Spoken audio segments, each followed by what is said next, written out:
Okay, so I learned quite a few things since the last video. The reason why the upload's a little bit pushed back is just because I was wanting to make sure I actually had good examples for everything. So before I was running pure decks and running just evasion, which after I was starting to do 13s and 12s, I'd say yeah, T12s and T13s, I was running into issues where I was almost getting one shot, and the way to get away from that is to get gear or to respec some of your passive points in your tree towards intelligence so you can start wearing gear that also gives ES.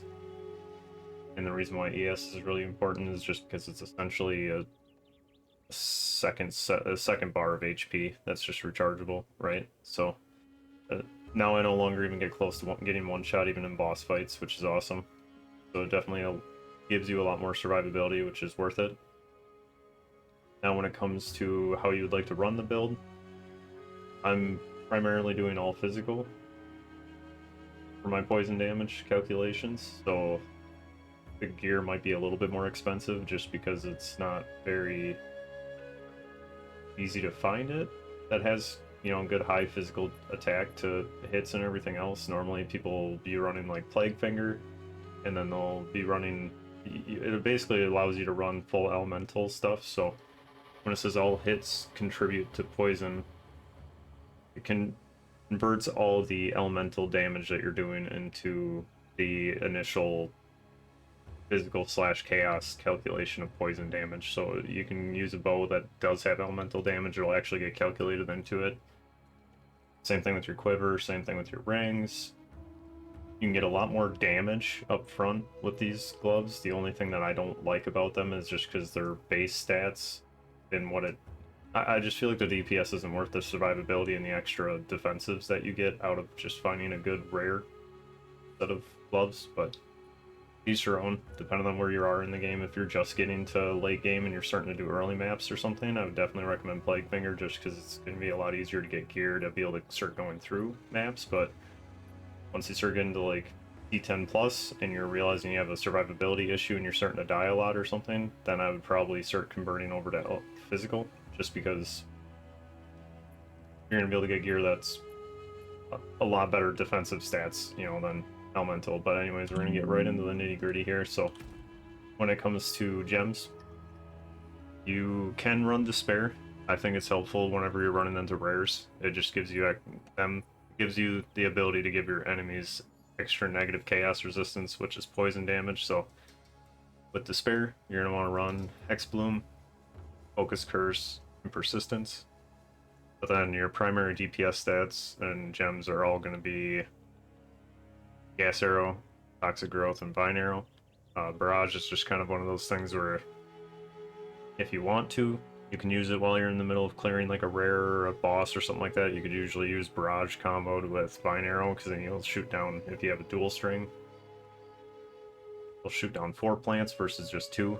So it's just that much extra DPS and uptime on the boss. So, but with Vine Arrow, you're going to want to run Magnifying Effect, Withering Touch, and Encumbrance. And then Toxic Growth, you're going to do Martial Tempo, Long Shot, and Exploit Weakness. And then with Gas Arrow, you're going to want to do Bursting Plague, Corrosion, Deadly Poison. And then this is kind of a hit or a miss. I'm kind of still testing this one to see if it's worth it. I mean, usually the clouds last so long that the duration doesn't really matter, and the extra poison's always nice, but I'm still kind of messing with this gem just to see if there's something else that's better that you could be putting in. But for Barrage, you're going to want to do Mobility and Ingenuity, and that's just because recovery rate's always good. Now for buffs, if you happen to be running Spirit on your Amulet, chest, or whichever, if you happen to be running more Spirit and you can put an extra buff in there, you know, more power to you. I'm totally okay with just running with the flat 100 you get from the main and Cruel, but you're going to primarily want Wind Dancer and Ghost Dance, and the reason why these complement each other pretty good is just because this gives you a lot more evasion per stage, and then at max quality you get 4 stages, so basically gives you, you know, 80% increased evasion. But then whenever you get hit by a melee attack, you can basically cross over to when you actually get hit for once. This will essentially just allow you to recover energy shield equal to 5% of your evasion, which, with how much evasion I have, it's almost 10.5. The 10.5k, 5% of that is definitely well over the 350 I have for the shield, so I immediately get a full shield back as soon as I do get hit. But for Wind Dancer, you're going to want to run Blind, Maim, and Herbalism.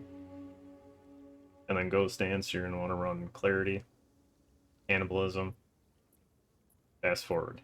And I know there's some people that fight and say that they would like to rather have Vitality than Cannibalism, but in my opinion, Vitality only recovers 1% of your HP per second of your max life, which with a DPS class, it's maybe going to be 25 health per second, which that's not going to be enough to save you from dying. You're better off just using a health, like just using your flask. It's going to do a lot more than that gem ever will. And then the fact that this gives you 4% life over kills, trash mobs will basically keep you at full health all day during maps. You never have to worry about touching your flask usually unless you get hit by a giant AoE. So that's your general gems. Escape shot, I don't really use that anymore. I know in my first video I said use it for kiting, but the cast time and stuff on it, you're better off just constantly laying down DPS versus anything else. So there's gems. Kind of went over gear. Like I said, Plague Finger is mainly for, I would say, if you don't have a lot of currency and you're still working your way in the late game, use Plague Finger and Elemental gear. Totally fine. Once you get in the late game and you want to start doing end game content, like getting your 4th Ascendancy and all that stuff, I'd recommend getting more survivability gear just so you can actually do that content without getting just one shot when you get to a boss. Normally makes your life a lot better. And then when we're going to go over the skill tree quick, obviously with your Ascendancies you're going to want to primarily get Overwhelming Toxicity. It just makes your life better by doubling your poisons. Running the Assault, really nice actually while you're clearing, just because you dramatically notice the speed difference when you're trying to use Gas Arrow while you're moving around. So I would highly recommend, if you're just getting into maps, going to Traveler's Wisdom to get extra spots in the tree. Totally fine, that's what I did. But as you get to a higher level, just respec that back out and then go to running Assault, and eventually Relentless Pursuit. But so there's a couple of different ways you can go about the tree. I went more DPS focused just because I'm a physical Pathfinder. So when you first start out your character, I would say you're going to want to go straight over to Honed Instincts. Don't have to worry about Eagle Eye or Blur right away in the beginning, just because accuracy is not going to be an issue with being a Dex character. Normally you're always going to have 100% hit. So, but work your way here, go to Clean Shot, and then work your way up to Crippling. And then after that, you're going to want to go over and get Master Fletching. After Master Fletching, you're going to get Testing Toxins and Stacking Toxins. But then I would say, as you're getting to this point in the tree, you have a couple of options if you want to, like if you're going to be using Plague Finger and doing a lot of full elemental stuff, I would recommend coming over here and grabbing Fast Acting Toxins, because that's going to be a very good one for you. But being physical, like I said, primarily focusing on just projectile flat damage, and I know this says projectile speed, but what I've come to find out is with something like Master Fletching, and then you get Feathered Fletching, which makes it so all projectile speeds affect the bow damage, and then you get stuff like this where it has 45% increased projectile speed. That's technically 45% increased damage for me, so it just makes gearing a lot easier in my opinion. I mean, I know it's quite a few points to use up to get over here, but I haven't noticed an issue with DPS or survivability. So, but after you go down here and grab Wasting, you're gonna want to skip over here, whether you can go this way or curve up through here, depending on which way you're going. or which way you'd rather go, because if you're not going to get feathered fletching, don't even worry about going over here. Just go dot dot dot dot, and then you're going to want to get proficiency, and then Falcon Technique is always just nice for extra DPS because it gives you more attack speed. But then you're going to want to work your way up here, get Leeching Toxins, because of the magnitude, and also life on kills with poisoned enemies, which all of them are going to be poisoned, so you're always going to be getting life back, especially on top of cannibalism. Makes it so your life recovery is absolutely insane. And then you're going to want to get up to escalating toxins and building toxins. So gem wise, like I was saying before, since I'm primarily physical, ideally what you'd want is you'd want increased attack damage, magnitude of poison, and poison duration, or I believe there's another one for damaging ailments, where it'll actually increase your duration on that as well.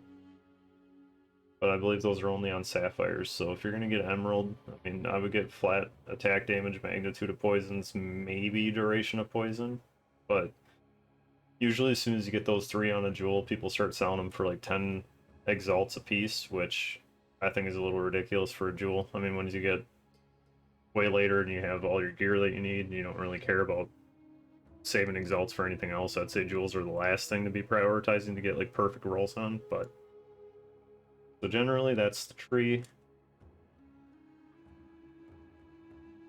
And I'll work on a PoE builder and stuff too to kind of like go through which level phases I would say that you should be at which point. So I'll try to make it as easy for you guys as I can.